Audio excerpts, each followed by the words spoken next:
Maliban sa laban ng Warriors kontra Lakers bukas mga kaibigan, ay mukhang mas inaabangan din ng maraming fans ang banggaan ng defending champion na Oklahoma City Thunder kalaban ng Houston Rockets ni Kevin Durant.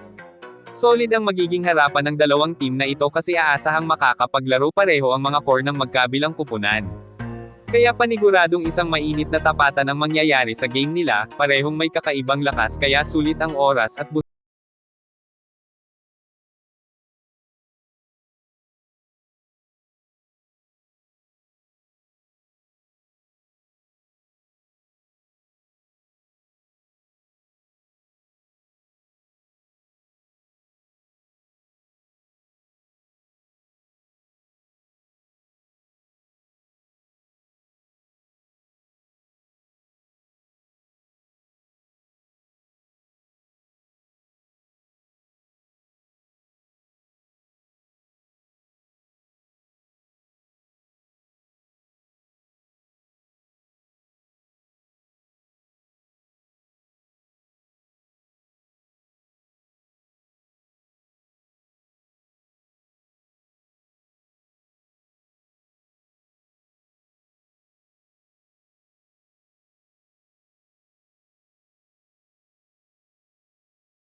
dito naman tayo tungkol kay Jimmy Butler kung saan marami ang excited na sa GSW dahil sa full season ni Jimmy sa team, kung saan madami ang naniniwalang may kakaibang ipapakita ang binansagang playoff Jimmy ngayong season sa liga.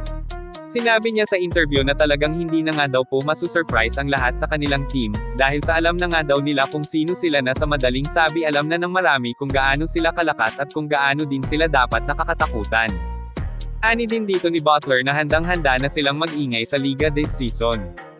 Ang sakin naman dapat naabangan natin ang full season ni Stephen Curry at Jimmy Butler na magkasama dahil sureball na kakaiba talaga ito. Kayo mga kaibigan ano ang masasabi nyo sa full season ni Butler sa Warriors ngayong season? E-comment lang po yan sa ibaba at akin pong babasahin yan. Maraming salamat po mag-iingat at God bless sa lahat.